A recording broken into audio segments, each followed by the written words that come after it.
Welcome dear rockers, कैसे हो आप सभी। तो आज हम लेकर आ गए हैं 2023 में रिलीज हुई एक सुपर मोटिवेशनल मूवी जिसका नाम है फ्लामिंग हॉट। चैनल पर आपने कई ऐसी मूवीज देखी होंगी और उनको सराहा भी है क्योंकि इनमें से कई रियल स्टोरीज पर हैं और आज की मूवी भी एक रियल लाइफ पर बेस्ड है दोस्तों। इसलिए बिना किसी इंट्रोडक्शन के चलिए शुरू करते हैं कहानी। लेकिन दावा करते हैं कि वीडियो के एंड में ना बहुत मोटिवेट फील करेंगे आप खुद को। तो कहानी की शुरुआत होती है 1960 में यानी 1960s में और हमको एक बहुत ही बड़ा वाइन यार्ड दिखाया जाता है। वो फार्म जहाँ पर अंगूर उगाए जाते हैं। वहाँ पर कई गरीब परिवार काम करते हैं, साथ ही परिवार के बच्चे भी वहाँ आराम से खेलते कूदते हैं। अब क्या है कि एक बच्चा भागते भागते गलती से एक आदमी से टकरा जाता है और नोटिस कर लीजिए दोस्तों, यही लड़का अपनी कहानी का हीरो है, नाम है रिचर्ड। और वो जिस आदमी से टकराया था ना, वो कोई और नहीं उसके पिता होते हैं जो बहुत ही स्ट्रिक्ट आदमी है। वो रिचर्ड का हाथ पकड़कर उसको उठाते हैं लेकिन उसको काफी सुनाते भी हैं कि हमेशा खेलते कूदते रहोगे क्या, कभी काम नहीं करना, जाओ उन अंगूर को तोड़कर बास्केट में डालो। अरे दादू दोस्तों वो रिचर्ड को सपोर्ट करते हैं और उल्टा रिचर्ड के पिता को डांटते हैं कि अरे बच्चा है वो गधे कहीं के, उससे काम करवा रहा है अभी से। रिचर्ड बेटा तुम जाओ, तुम खेलो जाओ। इस तरह बड़े प्यार से वो रिचर्ड को भेज देते हैं। और ये रिचर्ड के पापा है ना, बड़े गुस्से वाले इंसान है। हर वक्त किसी न किसी बात पर रिचर्ड को डांटते रहते हैं, उसे मारते भी है। बेचारा एक कोने में बैठकर रोता रहता है। लेकिन ऐसे वक्त में फिर दादू हमेशा उसको हिम्मत देते हैं और उसे कहानियां सुनाकर हंसाते रहते हैं। वैसे आपको बता दूं दोस्तों, इनका परिवार काफी गरीब है यार, और ऊपर से लोग मैक्सिकन हैं और अमीर अमेरिकन के वाइन यार्ड में काम करके अपना गुजारा करते हैं। पर रिचर्ड के पापा उसकी पढ़ाई को लेकर बहुत सीरियस हैं और इन मुश्किल हालात में भी वो रिचर्ड को स्कूल भेजते हैं। लेकिन पढ़ाई नाम की चीज रिचर्ड के दिमाग में घुसती नहीं, पर फिर भी पापा के डर से वो स्कूल चला ही जाता है। अब स्कूल में उसकी एक बेस्ट फ्रेंड है, नाम है जूडी। वो भी वैसे एक गरीब मैक्सिकन परिवार से है। दोनों के बीच अच्छी अंडरस्टैंडिंग भी है और क्योंकि ये लोग मैक्सिकन है तो यहाँ के गोरे बच्चे इन्हें बहुत बुली करते हैं, यहाँ तक कि वो रिचर्ड का खाना तक नीचे गिरा कर चले जाते हैं। इन हालातों से रिचर्ड बड़ा परेशान भी होता है, लेकिन जूडी हमेशा उसका साथ देती है और उसको दिलासा भी देती है कि कोई बात नहीं, हम एक दिन इनसे बदला जरूर लेंगे, मैं हमेशा तुम्हारे साथ रहूंगी रिचर्ड। अब धीरे धीरे क्या होता है दोस्तों, रिचर्ड को स्कूल आना अच्छा तो नहीं लगता, लेकिन उसको ये लगता है कि कम से कम जूडी के लिए मैं स्कूल जरूर जाऊंगा। और जूडी ही अपनी कहानी की हीरोइन है। रिचर्ड को उसकी माँ लंच के लिए हर रोज सिर्फ और सिर्फ बुरिटोज ही देती है। इस वजह से उसे बुरिटोज से चिढ़ भी होने लग जाती है। ये बुरिटोज एक मैक्सिकन डिश है जिसमें आटे के रोल में मांस, चीज, बीन्स और कुछ वेजिटेबल्स रखकर बनाया जाता है। रिचर्ड माँ से पूछ लेता है कि माँ रोज रोज यही खाऊंगा क्या मैं, कुछ और दो ना। तो माँ भी कहती है कि क्या करे बेटा, तरह तरह के डिशेस बनाकर देने की हमारी औकात कहाँ है। और ये कहते कहते वो एक नहीं कई बुरिटोज उसके बैग में ठूस देती है। ना चाहते हुए भी रिचर्ड को उनको लेकर जाना पड़ता है और स्कूल जाकर वो जूडी को देता है, क्योंकि जूडी का परिवार रिचर्ड के परिवार से और भी ज्यादा गरीब है और उसे कई दिनों तक बुरिटोज भी नसीब नहीं होता। दोनों अब एक दिन खा रहे होते हैं तो स्कूल के कुछ बुलीज फिर इनको परेशान करने आ जाते हैं। उसमें से एक गोल मटोल लड़का रिचर्ड को चिढ़ाता है कि तुम मैक्सिकन लोग रोज रोज ये बुरिटोज ही खाते रहते हो क्या, और नहीं है कि तुम्हारे पास कुछ खाने को, ऐसा क्या है इसमें, लाओ मैं जरा खाकर देखता हूँ। पर रिचर्ड उसका हाथ पकड़कर अकड़कर कहता है कि अगर ये तुम्हें चाहिए ना तो पैसे दो और ले जाओ, मुफ्त की रोटी मत तोड़ो। ये गोलू भाई जरा डर जाता है कि इस चींटी के भी पर निकल आए क्या। वो पूछता है कि ठीक है ये कितने का है, तो रिचर्ड कहता है 25 सेंट्स। गोलू 25 सेंट्स देकर बुरिटोज उठाकर खा लेता है और पहला बाइट लेने के बाद उसे अंदाजा हो जाता है कि ये तो काफी लाजवाब है और बाकी स्टूडेंट्स भी पैसे देकर रिचर्ड के बुरिटोज खरीद लेते हैं। और दोस्तों ये बुरिटोज या बरीटोज, मतलब इसका प्रोनाउंसिएशन देख लेना आप, मुझे तो मतलब कंफ्यूजिंग हो रहा है इसमें थोड़ा, खैर बुरिटोज ही बोलते हैं ओके। अब कुछ दिनों में रिचर्ड रोज ढेर सारे बुरिटोज लेकर आता है और स्कूल में सारे स्टूडेंट्स को बुरिटोज बेचकर बढ़िया पैसे कमा लेता है। उन पैसों से वो अपने लिए कुछ खरीदने के लिए एक सुपरमार्केट जाता है पहले, लेकिन एक मैक्सिकन के हाथ में इतने पैसे देखकर दुकानदार को शक हो जाता है कि पक्का इसने कुछ गड़बड़ी की है। ये लोग तो ज्यादातर गरीब ही होते हैं तो इसके पास इतना पैसा कहाँ से आ गया। शक के मारे वो पुलिस को कॉल कर देता है दोस्तों। रिचर्ड को बहुत बुरा भी लगता है कि यार ये लोग तो चोर समझ रहे हैं मुझे, मेरी मेहनत की कमाई है ये।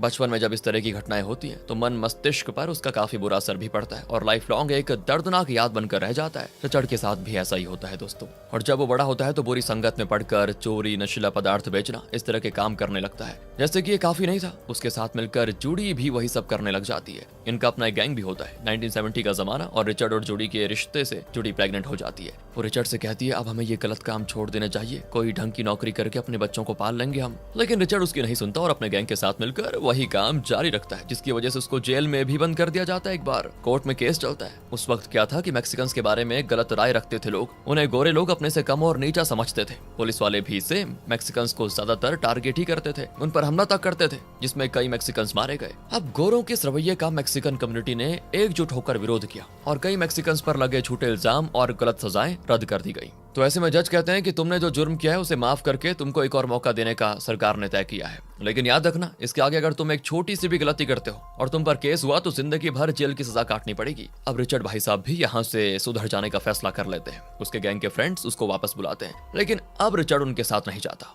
इस तरह कुछ साल बीत जाते हैं और अब साल है 1982। रिचर्ड और जूडी की शादी हो चुकी है और 2 बच्चे भी हैं इनके।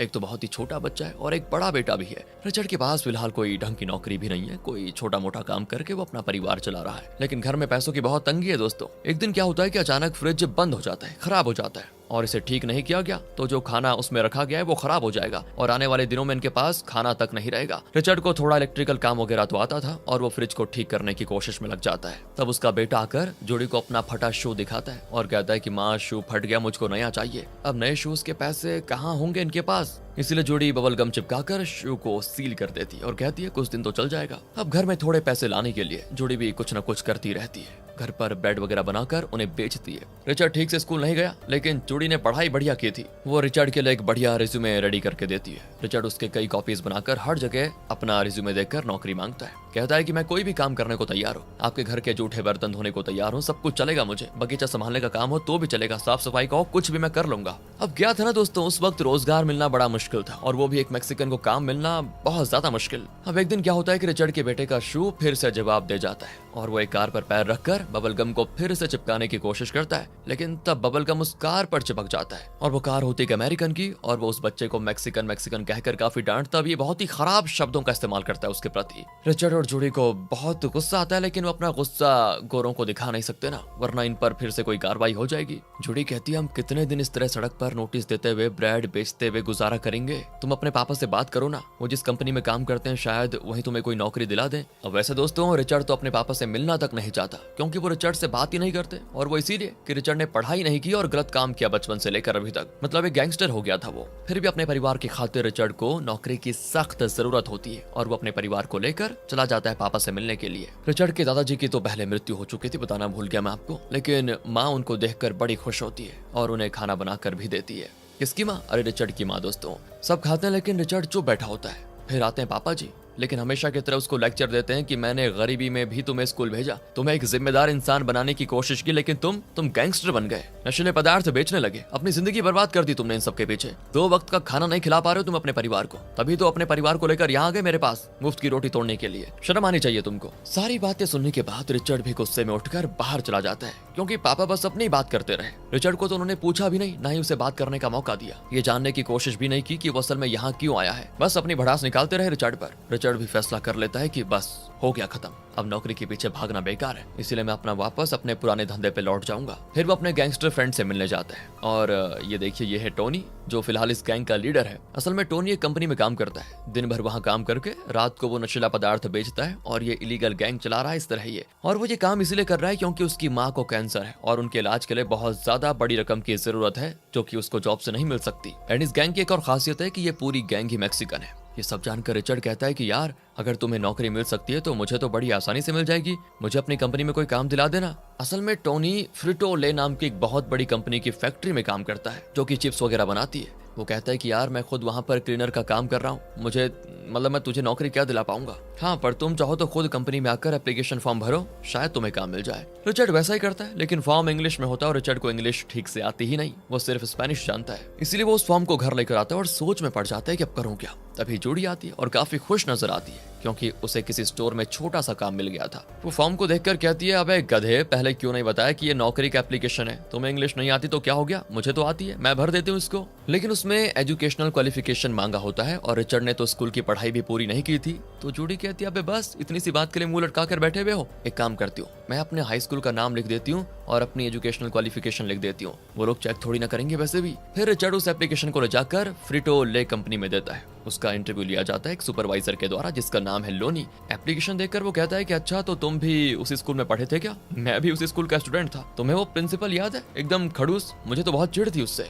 अब रिचर्ड जबरदस्ती अपनी बत्ती से दिखाते हुए कहता है हाँ सर, मुझे वो बहुत ही अच्छे से याद है, एकदम खड़ूस था वो आदमी तो बच्चों को मारता भी था। लोनी कहता है क्या? अरे वो आदमी नहीं औरत थी। बस दोस्तों इस तरह रिचर्ड की पोल खुल जाती है और लोनी को पता चल जाता है कि रिचर्ड ने इस एप्लीकेशन में झूठी इन्फॉर्मेशन डाली हुई है। और वो रिचर्ड को रिजेक्ट करने वाला होता है, लेकिन तब रिचर्ड सच बता देता है कि सर प्लीज मुझे कोई भी काम दीजिए, मैं हर काम करने को तैयार हूँ, जी भर से करूंगा, मेरे परिवार की हालत बहुत ही खराब है, प्लीज अगर मुझे नौकरी नहीं मिली तो जीना मुश्किल हो जाएगा। लोनी भी कहता है कि ठीक है, यहाँ पर और भी कई मैक्सिकन्स काम करते हैं और मैं जानता हूँ मैक्सिकन्स काफी हार्ड वर्किंग होते हैं, इसलिए मैं तुम्हें यहाँ काम देने को तैयार हूँ। बस दोस्तों, रिचर्ड की खुशी का ठिकाना नहीं होता। जिंदगी में पहली बार इस तरह का यूनिफॉर्म वगैरह पहनकर उसे इतनी बड़ी और शानदार कंपनी की फैक्ट्री में जाना बहुत ही बढ़िया लगता है। वो हर मोमेंट को एंजॉय कर रहा होता है। तब लोनी उसको समझाता है कि उसे कहाँ कहाँ सफाई करनी होगी और किस तरह से काम करना होगा। रिचर्ड उसकी बातें सुनते सुनते अपनी आंखें फाड़कर बड़ी फैक्ट्री को देख रहा होता है, जैसे कि वो कोई अजूबा देख लिया उसने। वो बहुत ही प्राउड फील करता है कि क्लीनर ही सही, पर इतनी बड़ी फैक्ट्री में मुझे नौकरी तो मिल गई कम से कम।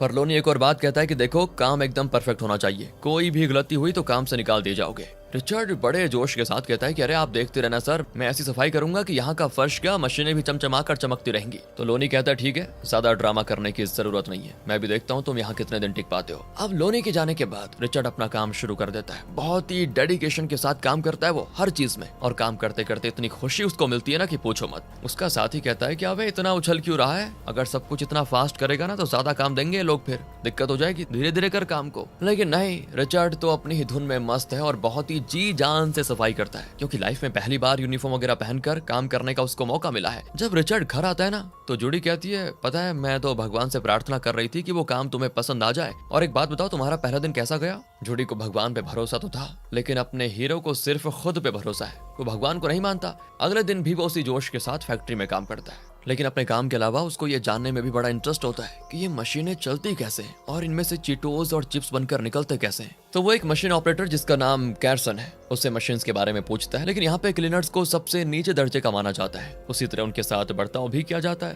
कैरसन कहता है तुम्हारा जो काम है ना बस वही करो, ज्यादा स्मार्ट बनने की कोशिश मत करो, समझे। अब एक एक्स गैंगस्टर होने के नाते रिचर्ड को उसे उठा कर पटकने का तो बड़ा मन करता है, लेकिन वो ऐसा करता नहीं, क्योंकि उसे अपने परिवार की खातिर शांति से काम लेना होगा। इसीलिए वो बस इमेजिन कर लेता है कि वो कार्सन की धुलाई कर रहा है। एक और मशीन ऑपरेटर होता है जिसका नाम है बेकर, और वो एक अफ्रीकन अमेरिकन है। वो बहुत ही शांति से अपना काम कर रहा होता है और रिचर्ड को लगता है कि ये अच्छा आदमी होगा, इसलिए वो बेकर को अपना इंट्रो देता है कि देखो मेरा नाम रिचर्ड है और मैंने कल ही काम ज्वाइन किया है। वो भी कहता है कि मेरा नाम बेकर है और मैं एक इंजीनियर हूँ और यहाँ पर मशीन ऑपरेटर का काम कर रहा हूँ। इस तरह बहुत ही फ्रेंडली और नॉर्मल तरीके से बात करता है। रिचर्ड हिम्मत जुटाकर उन मशीनों के बारे में उससे चीजें पूछता है। दूसरे मशीन ऑपरेटर्स की तरह वो रिचर्ड को इंसल्ट नहीं करता, बल्कि बहुत ही सब्र के साथ उसे हर सवाल का जवाब देता है। रिचर्ड पूछता है कि सर मुझे मशीन्स में काफी इंटरेस्ट है, अगर मैं यहाँ एक मशीन ऑपरेटर बनना चाहूँ तो मुझे क्या क्या करना होगा। पर इतने में टोनी आ जाता है और रिचर्ड को दूर लेकर जाकर कहता है कि अब है वो लोग मशीन ऑपरेटर्स हैं, उन्हें कभी तंग मत करना वरना मुसीबत हो जाएगी। और लंच टाइम में टोनी रिचर्ड को समझाता है कि देखो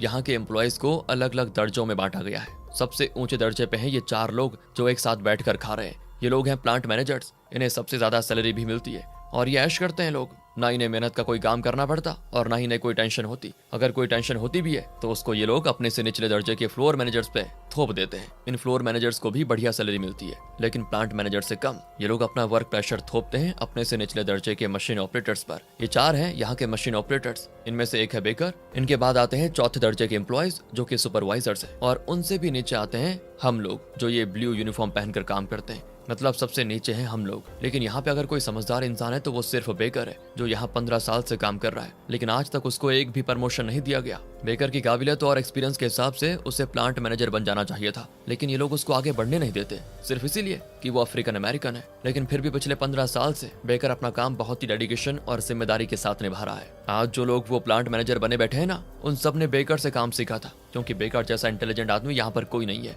नौकरी मिलने के कुछ दिन के बाद रिचर्ड अपनी माँ से मिलने जाता है। माँ कहती बेटा मेरा रेडियो खराब है, जरा ठीक करके दे दो। रिचर्ड खुशी से उसको ठीक करने लगता है और बहुत ही प्राउड होकर माँ से कहता है कि माँ तुम्हें पता है मैं जहाँ काम करता हूँ वहाँ बड़ी बड़ी मशीन है और यूनिफॉर्म पहनकर मुझको ऐसा लगता है कि मैं वहाँ का बहुत बड़ा ऑफिसर हूँ। पर इतने में पापा आ जाते हैं आंख लगाने और कहते हैं कि वाह तू खुद वहाँ क्लीनर का काम कर रहा है और तुझे लगता है कि तू ऑफिसर है। रिचर्ड को नीचा दिखाने का वो एक भी मौका नहीं छोड़ते। इस तरह का बाप है ये। माँ तो उनको डांटती है कि अरे मेरा बच्चा अभी घर आया है और तुमने बस अभी से अपना मुंह खोल दिया। पर पापा कहते हैं कि एक बात बता बेटा, क्या आखिरी तक उस फैक्ट्री में क्लीनर बनने का इरादा है क्या? इतने कम पगार में तुम जिंदगी भर अपने परिवार को कैसे चला पाओगे बताओ। बस दोस्तों यही बात रिचर्ड को चुभ जाती है और वो सोच में पड़ जाता है कि ये बात तो पापा ठीक कह रहे हैं। अगले दिन फैक्ट्री में भी वो यही सोच रहा होता है और ठान लेता है कि बस कैसे भी करके इस क्लीनर जॉब से ऊपर उठकर एक मशीन ऑपरेटर बनूंगा। तो वो बेकर के पास जाता है जो अकेला बैठा खा रहा होता है। उसका कोई परिवार भी नहीं है और आज तो शायद वो खाने के लिए कुछ खास लेकर भी नहीं आया,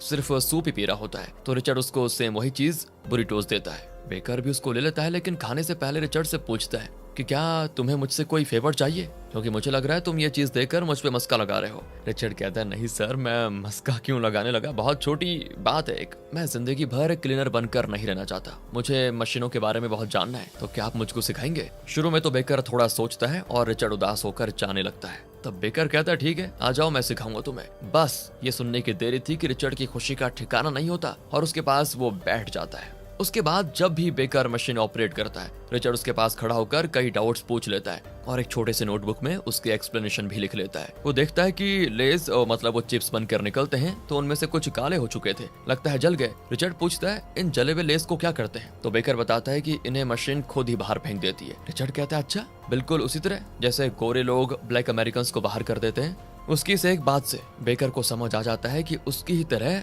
रिचर्ड भी अमेरिकन सोसाइटी में कितना भेदभाव और उत्पीड़न झेल चुका है। फिर रिचर्ड अपना काम करने लगता है तो कार्डसन रिचर्ड को बुलाता है। असल में कार्डसन को बेकर से चिढ़ है क्योंकि वो बहुत ही रेसिस्ट आदमी है। वो ब्लैक अमेरिकन और मैक्सिकन्स को गोरों से नीचे समझता है। वो जानबूझकर नीचे कचरा डालकर रिचर्ड से कहता है कि यहाँ पर आओ और इसको पहले साफ करो चलो, और कोई रास्ता न पाकर रिचर्ड उसको साफ करता है। लेकिन ये बात बेकर को भी बड़ा गुस्सा दिला देती है क्योंकि वो जानता है कि एक इंसान का दूसरे इंसान को इस तरह गुलाम बनाना, उसे अपने से नीचा समझना सरासर गलत है। वो रिचर्ड से कहता है कि सुनो, मैं तुम्हें हर मशीन के बारे में सिखाऊंगा। फिर दोस्तों वो रिचर्ड को न सिर्फ मशीन के बारे में सिखाता है बल्कि उसे समझाता है कि यहाँ की मशीनों में किस तरह की खराबियां आती है और अगर ऐसी खराबी आए तो उसको कैसे ठीक करना होता है। रिचर्ड तो अपने शिफ्ट के बाद भी बेकर के साथ फैक्ट्री में रुककर कई बातें सीखता है। इसके बाद देर रात घर जाता है और सुबह जल्दी काम पर आ जाता है क्योंकि उसका डेडिकेशन है। वो अपने काम में कोई कसर नहीं छोड़ना चाहता और उस साल का बेस्ट एम्प्लॉय अवार्ड भी जीतता है। इस तरह वो काफी तरक्की कर रहा होता है और बेकर से बहुत सारी चीजें सीख रहा होता है। और फिर उसकी तरक्की में रुकावट बनकर आती है 1984 में अमेरिका की आर्थिक गिरावट।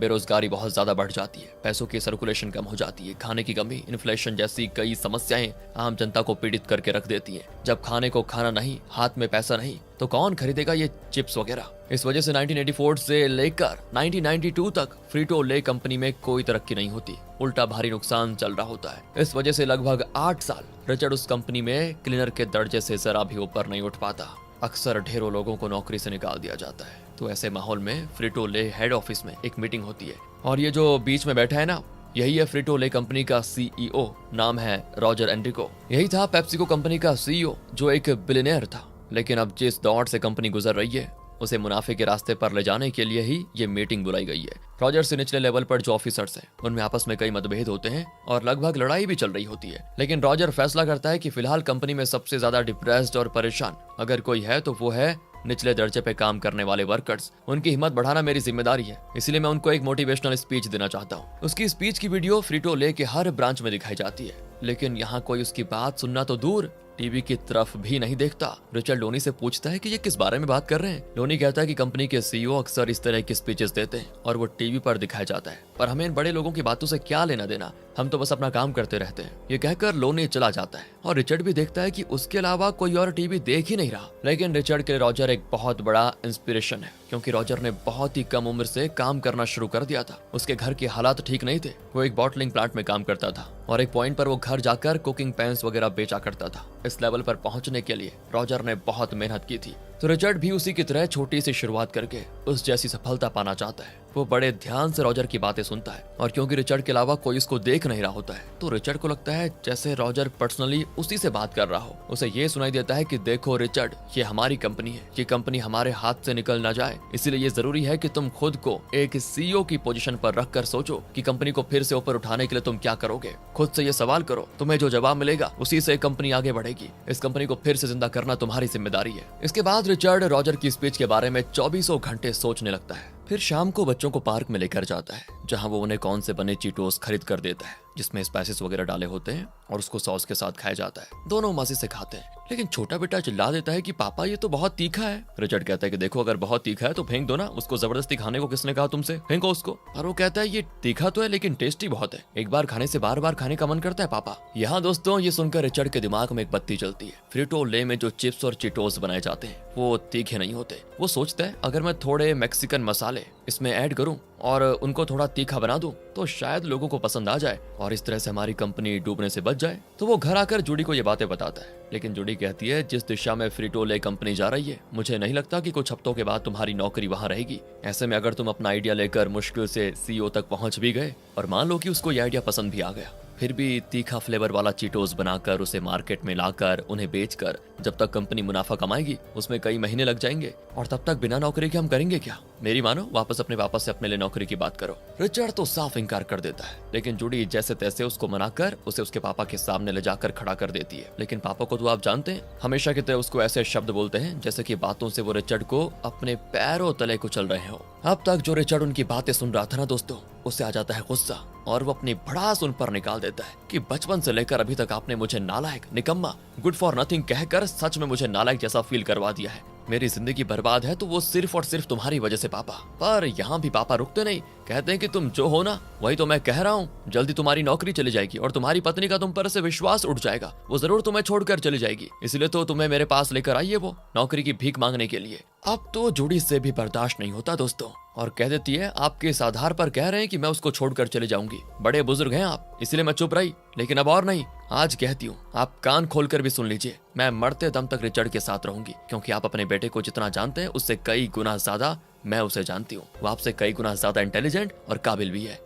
आपसे नौकरी की बात करने का मैंने उसको सुझाव दिया था, लेकिन मैंने बहुत बड़ी गलती कर दी यहाँ कर। आइंदा भीख मांगने नहीं आएंगे हम। चलो रिचर्ड यहाँ से, तुम अपनी कंपनी के लिए जो आइडिया सोच रहे थे उसे पूरा करने में मैं तुम्हारा साथ दूंगी। अब वो रिचर्ड को एक मैक्सिकन शॉप में लेकर जाती है जहाँ मैक्सिकन मसाले वगैरह मिलते हैं। वो कुछ मसाले खरीद ले आती है। अगले दिन रिचर्ड अपने आइडिया के बारे में बेकर को बताता है, पर बेकर को विश्वास नहीं होता कि ये सब करना पॉसिबल है। लेकिन रिचर्ड कहता है कि मैं कल ही एक सैंपल बनाकर लेकर आता हूँ, फिर बात करेंगे। वो फैक्ट्री से थोड़े चीटोस, चिप्स वगैरह लेकर आ जाता है। टोनी भी इस काम में उसकी मदद करता है क्योंकि जल्दी उसकी भी नौकरी चली जाएगी, इसलिए वो हर कोशिश करना चाहता है जिससे कि कंपनी मुनाफा कर ले और उसकी नौकरी बच जाए। फिर घर आकर रिचर्ड और जूली मिलकर उन मसालों और वेजिटेबल्स का एक मैक्सिकन सॉस तैयार करते हैं और छोटे बेटे से टेस्ट करवाते हैं कि कैसा है। वो तो चिल्लाता है कि ये बहुत ज्यादा तीखा है। ये लोग भी टेस्ट करते हैं उसको, हाँ यार ये तो सच में बहुत तीखा है। अगले सीन में पूरा परिवार सिंक के पास खड़ा जलन से राहत पाने के लिए बार बार मुंह धो रहा होता है। पहली कोशिश फ्लॉप हुई। इसके बाद वो कई वेराइटीज ऑफ मसाले और फ्लेवर्स ट्राई करते हैं, लेकिन एक में भी वो लाजवाब टेस्ट नहीं आता जो वो एक्सपेक्ट कर रहे होते हैं। अब आखिर में थोड़े चीटोस बचे होते हैं जिसको कवर में डालकर रिचर्ड उसको यूं ही घुमा रहा होता है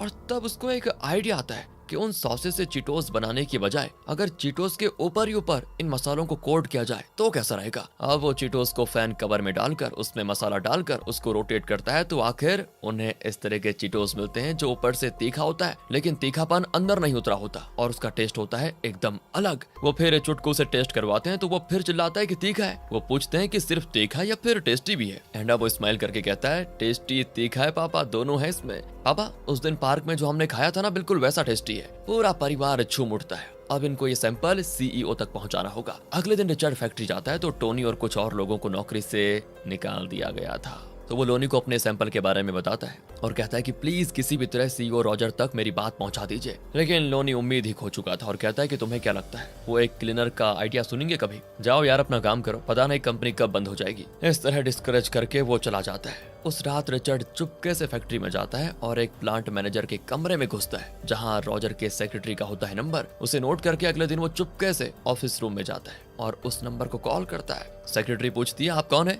वो कहता है कि मैं रिचर्ड हूँ, अमेरिका में रहता हूँ। सेक्रेटरी पूछती है अमेरिका में कहाँ से? व्हाइट हाउस से बोल रहे हो क्या, या फिर प्रेसिडेंट के सेक्रेटरी बोल रहे हो? उसके सवालों से पता चलता है कि रॉजर की पहुंच ऊपर तक है और शायद इन ऊंची जगहों से उसको ज्यादातर कॉल्स आते हैं। रिचर्ड कहता है कि मैं फ्रीटो-ले फैक्ट्री से बोल रहा हूँ। तो वो पूछती है आप प्लांट डायरेक्टर बोल रहे हैं क्या? रिचर्ड कहता है नहीं, मैं फैक्ट्री में काम करने वाला टेक्नीशियन हूँ। सुनकर वो फोन रखने वाली होती है, लेकिन तब रिचर्ड कहता है कि प्लीज प्लीज कट मत करना, मेरी बात सुनिए। आप जानती हैं कि हमारी कंपनी किस मुश्किल दौर से गुजर रही है। उसे डूबने से बचाने के लिए मेरे पास एक आइडिया है, प्लीज सीईओ तक मेरी बात पहुंचा दीजिए। रोज यहाँ लोग नौकरी से निकाले जा रहे हैं। ये ना सिर्फ उनकी कंपनी का बल्कि उन सारे वर्कर्स की लाइफ का सवाल है। सिर्फ उनकी नहीं, आपकी भी तो नौकरी का सवाल है। अगर कंपनी नहीं रहेगी तो आप नौकरी कहाँ करेंगे बताइए? आपकी खातिर, मेरी खातिर, सारे वर्कर्स की खातिर प्लीज मिस्टर रॉजर से मेरी बात करवाइए। इस पर दोस्तों वो जरा सोचती है और उसे सीईओ से कनेक्ट करती है। रिचर्ड नॉन स्टॉप अपनी बातें कह जाता है कि मैं आपकी फैक्ट्री का क्लीनर हूँ, फ्रिटोले को बचाने के लिए मेरे पास एक आइडिया है। मैं एक मैक्सिकन हूँ सर, और मैंने खुद एक मसाला मिक्स बनाया जो काफी स्पाइसी होगा। उसे अगर हमारे नॉर्मल चिप्स और चिटोस पर अप्लाई करेंगे तो टेस्टी बहुत ज्यादा हो जाएगा और सेल भी बढ़ेगा। मैक्सिकन लोग ही नहीं, अमेरिकन भी उसको बहुत ज्यादा पसंद करेंगे। मार्केट में खूब चलेगा सर। मैंने कई लोगों से टेस्ट करवाया और सबको पसंद भी आया। मैं आपको सैंपल भेज सकता हूँ, उसको टेस्ट करके आप प्लीज फैसला कीजिएगा। उसका कॉन्फिडेंस और जिस रफ्तार से वो बोला जाता है, रॉजर को काफी इंप्रेस कर जाती है चीज, और वो पूछता है कि क्या सिर्फ इसीलिए तुमने खास तौर पर वो मसाला बनाया था? रिचर्ड कहता है कि हाँ सर, उस दिन वीडियो में आपने कहा था कि कंपनी को बचाने के लिए एक सीईओ की तरह सोचो। अगर तुम सीईओ होते तो क्या करते? बस यही कहा था ना सर आपने। मैंने वही किया सर, और तब मुझे ये आइडिया मिला। रॉजर पूछता है तो क्या तुमने मेरा पूरा वीडियो देखा था? रिचर्ड कहता है कि हाँ सर, उसे देखने और आपकी बातें सुनने के बाद ही तो मुझे इतनी मोटिवेशन मिली। रॉजर को लगा था कि हमेशा की तरह उसकी वीडियो को किसी ने नहीं देखा होगा, लेकिन पहली बार किसी ने उसकी बातों को सुना और उसके आधार पर कंपनी के बारे में इतना कुछ सोचा, और वो भी फ्लोर और मशीन साफ करने वाले एक क्लीनर ने उसकी बात को सीरियसली लिया। बताओ। ये जानकर रॉजर बड़ा इंप्रेस हो जाता है। वो कहता है कि ठीक है रिचर्ड, तुम मुझे सैंपल भिजवाओ, फिर हम बात करते हैं। कॉल कट होने के बाद रिचर्ड बड़ा खुश होता है। अगले सीन में रिचर्ड और जूडी सैंपल को बॉक्स में डालकर उसे कुरियर करते हैं, लेकिन यहाँ रिचर्ड को एक टेंशन भी होती है कि रॉजर को ये पसंद आएगा कि नहीं। तो वो जूडी से कहता है एक बार भगवान से प्रार्थना कर लेते हैं। सुनकर जूडी चौंक जाती है कि जो आदमी भगवान को नहीं मानता वो खुद प्रार्थना करना चाहता है। वाओ। खैर, दोनों प्रार्थना कर लेते हैं। रिचर्ड को प्रार्थना करनी तो आती नहीं, वो डायरेक्ट भगवान से वार्तालाप करने लग जाता है कि मैंने बहुत सारे बुरे काम किए हैं प्रभु, लेकिन मैंने वो सब छोड़ दिया है। बस रॉजर को ये सैंपल पसंद आ जाए तो मुझे और कुछ नहीं चाहिए। मेरे पिछले कर्म माफ कर देना भगवान और मुझे सफलता देना। वहां पर बैठा आदमी हैरान हो जाता है कि ये तो नए तरीके से प्रार्थना कर रहा है। यहाँ रॉजर को सैंपल मिल जाता है और वो उसे टेस्ट करता है। काफी तीखा होता है और वो पानी मंगवाता है पहले तो, लेकिन कुछ देर के बाद जब तीखापन का असर जरा कम होता है तो उसे और खाने का मन करता है और वो एक एक करके खाने लग जाता है। तुरंत वो फैक्ट्री को कॉल करता है और खुशकिस्मती से उस वक्त रिचर्ड वहां से गुजर रहा होता है। वो उसे किसी और का कॉल समझकर अटेंड करता है। रॉजर कहता है कि सुनो रिचर्ड, मैंने तुम्हारा सैंपल टेस्ट किया। I am extremely impressed. 2 हफ्ते के बाद मैं तुम्हारी फैक्ट्री में आऊंगा, तब तुम मुझे अपना आइडिया और प्लान डिटेल्ड प्रेजेंटेशन के साथ देना। कहकर वो कॉल काट देता है, लेकिन यहाँ रिचर्ड की खुशी तो मारो वो पागल हो जाता है। लेकिन बात लोनी तक पहुंच जाती है और वो रिचर्ड को डांटता है कि मेरी परमिशन के बिना तुमने सीईओ से बात क्यों की? असल में दोस्तों, रॉजर के नीचे जो ऑफिसर्स हैं, उन्हें अच्छा नहीं लगा कि फैक्ट्री की सफाई करने वाला एक मामूली क्लीनर उन ऑफिसर को बाईपास करके डायरेक्टली सीईओ से बात कर पाया। ये उनको पचा नहीं जरा, इसीलिए उन्होंने लॉनी को काफी सुनाया होता है, जिसकी वजह से लॉनी अब रिचर्ड को डांटने पे मजबूर है। रिचर्ड कहता है कि सीईओ को तो मेरा सैंपल बहुत ही अच्छा लगा और उन्होंने कहा है कि वो फैक्ट्री आएंगे और मेरा प्रेजेंटेशन देखेंगे। लॉनी कहता है कि 2 हफ्ते के बाद सीईओ नहीं आएंगे, बल्कि तुम्हारी और तुम्हारे साथ मेरी नौकरी भी चली जाएगी। उसकी बातों से रिचर्ड मायूस हो जाता है। वो घर आकर जोड़ी को बताता है कि मुझे किसी भी तरह सीईओ को फैक्ट्री आने से रोकना होगा, क्योंकि मुझे प्रेजेंटेशन देना तो आता ही नहीं। अगर मैंने कुछ गलत बोल दिया तो वक्त से पहले मेरी नौकरी चली जाएगी। मुझे कुछ आता नहीं जोड़ी, मैं बस यूं ही सपने देख रहा था। अब जोड़ी को उस पर गुस्सा आता है कि ये तो हार मान गया। वो उसे आईने के सामने ले जाकर कहती, देखो देखो, खुद को देखो अच्छे से। मेरी लाइफ में मुझे अगर कोई स्पेशल गिफ्ट मिला है तो वो तुम हो। सिर्फ मैं जानती हूँ कि तुम कितने टैलेंटेड हो। तुम जरा सोचो, बचपन से लेकर अब तक हमने कितने अपमान झेले, कितने भेदभाव का सामना किया। आज भी तुम्हारी कंपनी के लोग नहीं चाहते कि एक मैक्सिकन होकर तुम जिंदगी में ऊपर उठो। तुम्हारे पापा तुम्हें नालायक समझते हैं, लेकिन तुम्हें अपनी फैक्ट्री के लोगों और अपने पापा की सोच को गलत साबित करके दिखाना होगा। तुम बहुत ऊंची पोजीशन पर पहुंचोगे, इसका तुम्हें विश्वास हो ना हो, लेकिन मुझे पूरा विश्वास है। तुम्हें प्रेजेंटेशन देना नहीं आता ना, मैं सिखाऊंगी तुम्हें। वो कोई रॉकेट साइंस तो है नहीं, तुम जल्दी सीख भी जाओगे। कहकर वो उसको लाइब्रेरी में ले जाकर इंडस्ट्रीज के बारे में चीजें और प्रेजेंटेशन टेक्निक्स के बारे में कई बुक से पॉइंट्स बताती है और काफी कुछ सिखाती भी है। एंड 2 हफ्तों के अंदर ही वो उसे प्रेजेंटेशन के लिए काफी अच्छे से तैयार कर लेती है। उसको नया कोट वगैरह दिलाती है। रिचर्ड कहता है, उस दिन तुमने कहा था कि मैं तुम्हारी लाइफ का सबसे बेस्ट गिफ्ट हूँ, लेकिन अगर तुम ना होती ना तो शायद मैं किसी जेल में सड़ रहा होता या आज तक इलीगल काम करके कहीं पड़ा रहता। तुम मेरे लिए सिर्फ गिफ्ट नहीं, मेरी लाइफ लाइन हो। एंड वो भी इसको कहती है, होगी तुम्हारी डायलॉग बाजी, चलो आगे काम करो। तुम्हारे पापा ने कॉल किया था, वो तुमसे मिलना चाहते हैं, प्लीज जाकर उनसे मिल लो। रिचर्ड जाना तो नहीं चाहता, लेकिन जोड़ी के कहने पर वो चला जाता है और वो खुद उसे प्रेजेंटेशन के लिए टाई वगैरह पहनाते हैं। रिचर्ड को लगता है कि जाने से पहले ये आदमी जरूर मुझे डांटेगा, पर नहीं, वो बहुत इमोशनल होते हैं और कहते हैं कि हर बाप अपने बेटे को एक ऊंची पोजीशन पर देखना चाहता है। बेटा, मैं भी वही चाहता था। शायद मेरा तरीका गलत रहा होगा, मैंने तुम्हें न जाने क्या क्या कह दिया, मारा भी होगा, लेकिन इसी दिन को देखने के लिए मैं तरस रहा था। आज मैं तुम्हें समझ गया। तुम्हारी लाइफ में जो सफलता मिलेगी उसकी वजह मैं नहीं, तुम्हारी वाइफ जोड़ी होगी। जो मुझे करना चाहिए था वो उसने कर दिखाया। All the best. तुम जरूर आगे बढ़ोगे। रिचर्ड भी आज बहुत प्राउड फील करता है और इमोशनल भी हो जाता है और फिर आता है कंपनी में। थोड़ा नर्वस तो होता है लेकिन बेकर उसको हिम्मत देकर अंदर लेकर जाता है। वहाँ सीईओ और दूसरे ऑफिसर्स बैठे होते हैं। रिचर्ड अपना प्रेजेंटेशन शुरू करता है लेकिन बहुत ही खराब जाता है यार, क्योंकि एक इंसान जो बिजनेस के बारे में और प्रेजेंटेशन के बारे में कुछ जानता ही नहीं, उसके लिए 2 हफ्ते में सब कुछ सीख कर इतना एक्सपीरियंस लोगों के सामने बिजनेस प्रेजेंटेशन देना लगभग नामुमकिन है। ऊपर से वो उससे कई सवाल भी पूछते हैं जिसका रिचर्ड ठीक से जवाब नहीं दे पाता। तो वो कहता है कि देखिए सर, मुझे प्रेजेंटेशन देना नहीं आता, मैं बस 2 हफ्तों में थोड़ा बहुत सीख लिया, मैं कंफर्टेबल नहीं हूँ फिलहाल, इसीलिए मैं अपनी बात बहुत ही सिंपल शब्दों में बताना चाहता हूँ क्योंकि मुझे बिजनेस की कॉम्प्लिकेटेड भाषा नहीं आती। अब दोस्तों वो अपने ही स्टाइल में दिल से अपनी बातें उनके सामने रखता है और कहता है मैं एक मैक्सिकन हूँ, ये मसाला मेरी वाइफ ने तैयार किया है, इसे अगर हम चिप्स चिटोस वगैरह पर जरा सा कोट करके बेचेंगे तो लोगों को उसका टेस्ट बहुत ही अच्छा लगेगा और सेल्स कई गुना ज्यादा बढ़ जाएगा। इस आइडिया को ट्राई करने का बस एक मौका मुझे दीजिए, आपको निराश नहीं करूंगा। उसका इस तरह से खुलकर बात करना रॉजर को बड़ा पसंद आ जाता है और वो कहता है कि ठीक है रिचर्ड, शुरुआत में हम तुम्हारे स्पेशल मसाले से कोट करके 5000 पैकेट्स के चिटोस बनाएंगे और उसे मार्केट में ट्राई करेंगे, लोगों को उसे टेस्ट करने देंगे और अगर लोगों को पसंद आया तो फिर आगे की बातें करेंगे, कहकर रॉजर चला जाता है। लेकिन उसके नीचे जो ऑफिसर्स हैं उनके पेट में होती है जलन और आग भी लग जाती है कि एक मामूली सा क्लीनर और वो भी एक मैक्सिकन का आइडिया हम ले क्यों। खासकर दोस्तों ये आदमी जिसके सर पर 4-5 बाल उगे हुए हैं ना, इसका नाम है पीटर। वो तो रॉजर को वार्न करता है कि देखो ये आइडिया फ्लॉप है, लेकिन रॉजर कहता है कि मैंने भी बहुत मामूली सी शुरुआत की थी। रिचर्ड भले ही शेयर मार्केट या बिजनेस के बारे में नहीं जानता, लेकिन वो बखूबी जानता है कि लोगों के बीच एक प्रोडक्ट को कैसे पहुंचाना है, उसे लोगों की पसंद मालूम है और मुझे तो विश्वास है कि ये आइडिया सफल होगा। फिर क्या था दोस्तों, रिचर्ड की आइडिया के मुताबिक उसके मसाले चिटोस के 5000 पैकेट्स बनाए जाते हैं और उन्हें जगह जगह सुपरमार्केट्स में रखवाया जाता है। उसका नाम रखा जाता है फ्लामिन हॉट। 2 हफ्ते हो जाते हैं लेकिन फ्लामिन हॉट के अलावा बाकी सारे चीटोस बिकते हैं, सिर्फ वही नहीं बिकता। पीटर तो फैक्ट्री में कॉल करके कह देता है कि फ्लामिन हॉट नहीं चला, ये बेकार आइडिया था, मैंने पहले ही कह दिया था, तो इसीलिए हम फ्लामिन हॉट के सारे पैकेट्स मार्केट से हटवा रहे हैं। रिचर्ड कहता है कि 1 और हफ्ते का टाइम दीजिए, क्या आपने उन जगहों पे पैकेट सप्लाई किए जहाँ पे मैक्सिकन्स और लैटिनोस वगैरह बड़ी मात्रा में रहते हैं। इस बार लॉनी भी रिचर्ड को सपोर्ट करता है और पीटर से कहता है कि नॉर्मली तो हम नए प्रोडक्ट को 3 हफ्ते देते हैं, तो इस बार 2 हफ्ते के बाद ही ऐसा फैसला क्यों लिया जा रहा है और टाइम दो उसको। लेकिन पीटर तो अपनी बात पे बिल्कुल अड़ा रहता है। बेचारा रिचर्ड उदास हो जाता है कि यार क्या किस्मत पाई है मैंने। लेकिन बेकर कहता है कि तुम्हें भाई इस तरह हिम्मत नहीं हारनी चाहिए, तुम्हारे अंदर एक टैलेंट है, एक जोश है और जो यहाँ किसी के पास नहीं है, तुम कोई और आइडिया सोचो, जरूर बात बन जाएगी। घर पे दोस्तों जूडी भी उसे काफी मोटिवेट करती है और तब रिचर्ड का बेटा कहता है कि पापा मैंने अपने स्कूल फ्रेंड से कहा कि हमारे स्पेशल चीटोस मार्केट में आया है, पर वो कहते हैं कि उन्होंने फ्लामिन हॉट का नाम तो कहीं सुना तक नहीं। और तब मुझे याद आया कि मैंने भी फ्लामिन हॉट के बारे में बाहर कहीं नहीं सुना, अगर प्रोडक्ट की मार्केटिंग नहीं करेंगे तो सेल्स कैसे होगा। कहकर वो अपने पिगी बैंक से कुछ पैसे देता है और कहता है कि पापा इन पैसों से आप फ्लामिन हॉट की मार्केटिंग करना। अपने बेटे को लेकर रिचर्ड बहुत प्राउड फील करता है कि वो इतनी दूर की सोच रहा है, पर वो उसके पैसे नहीं लेता। उसे एक बढ़िया आइडिया आया होता है। वो अपने पुराने गैंग के पास जाता है और टोनी से कहता है कि भाई अगर ये प्रोडक्ट मार्केट में बिकना शुरू हुआ तो तुम्हें नौकरी भी वापस मिल सकती है, ध्यान रखना इस बात का। टोनी भी उसकी बात मान लेता है। वो अपने गैंग के आदमियों को मार्केटिंग के काम में लगा देता है। ये लोग ज्यादा पढ़े लिखे तो नहीं होते, लेकिन अगर किसी चीज को बेचने का फैसला कर ले तो लोगों में लालच जगाकर बेचने में माहिर होते हैं। अब रिचर्ड अपने गैंग के साथ कंपनी में बिल्कुल मास एंट्री लेता है, पर कार्सन कहता है कि तुम्हारी वजह से वक्त से पहले हमारी नौकरी जाने वाली है, अब हम तुम्हारी बात नहीं सुनेंगे, बिल्कुल नहीं। और तब बेकर उसको चुप करा देता है कि वो कुछ कहने की कोशिश कर रहा है तो उसे अपनी बात पूरी करने दो, तुम बोलो रिचर्ड। इस तरह वो रिचर्ड की साइड लेता है।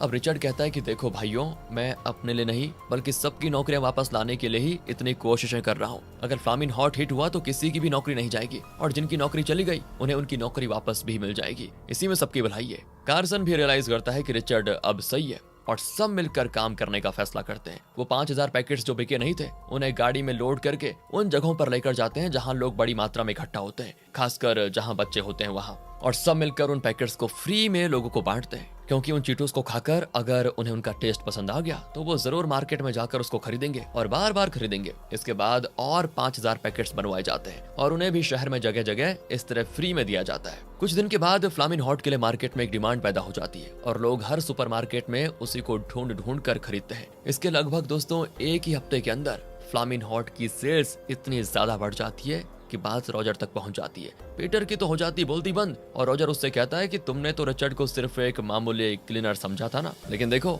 आज उसी की बदौलत ये कंपनी डूबने से बच गई है और तरक्की की राह पर निकल रही है। अब इतना होने के बावजूद भी दोस्तों रिचर्ड अभी भी इस फैक्ट्री में क्लीनर का ही काम कर रहा होता है। तो एक दिन आता है रॉजर का कॉल और वो रिचर्ड से बात करता है। वो बताता है कि तुम्हारा फ्लामिन हॉट चीटोस दुनिया भर में हिट हो गया है रिचर्ड, अब हमें अपना प्रोडक्शन बढ़ाना होगा। वेरी गुड सर, कितने पैकेट्स की जरूरत पड़ेगी, 5,000 या 10,000? तो रॉजर कहता है कि 5,000 10,000 नहीं, हमें 5 मिलियन पैकेट्स बनाने होंगे।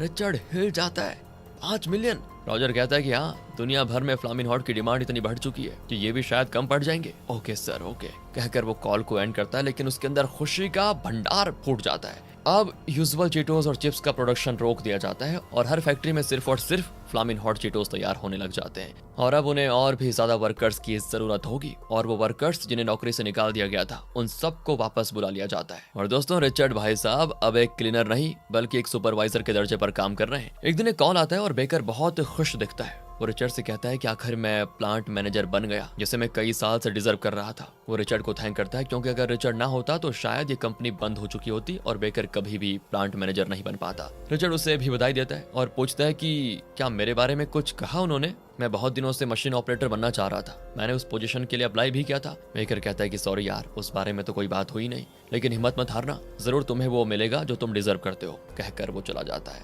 रिचर्ड को अब थोड़ा उदासी होती है कि 10 साल से मैं क्लीनर का काम कर रहा हूँ, शायद मुझे तरक्की नहीं मिलेगी क्या, सोचकर वो मायूस होकर अपना काम कर रहा होता है। और तब लोनी आकर कहता है, ऊपर डायरेक्टर के केबिन के पास काफी गंदगी है, तो वहां जाकर क्लीन करो। रिचर्ड भी सफाई करने ऊपर जाता है तो वहां खड़ा होता है सीईओ रॉजर। रिचर्ड को टेंशन होने लग जाती है और पूछता है कि सर आप यहाँ पर? रॉजर कहता है कि बस तुम्हें एक छोटा सरप्राइज देने आ गया, कहकर वो उसके हाथ में मॉप स्टिक लेकर दूर रखता है और डायरेक्टर केबिन पर एक नेम प्लेट लगाता है जिस पर लिखा होता है Richard Montanez, director of multicultural marketing.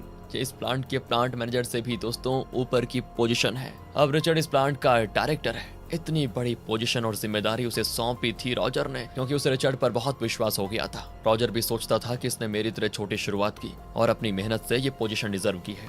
Richard तो एकदम बौखला जाता है क्योंकि वो बस एक मशीन ऑपरेटर की नौकरी मांग रहा था, लेकिन रॉजर ने उसको इतना बड़ा प्लांट डायरेक्टर बना दिया। शायद इसी को कहते हैं दोस्तों, हार्ड वर्क नेवर फेल्स।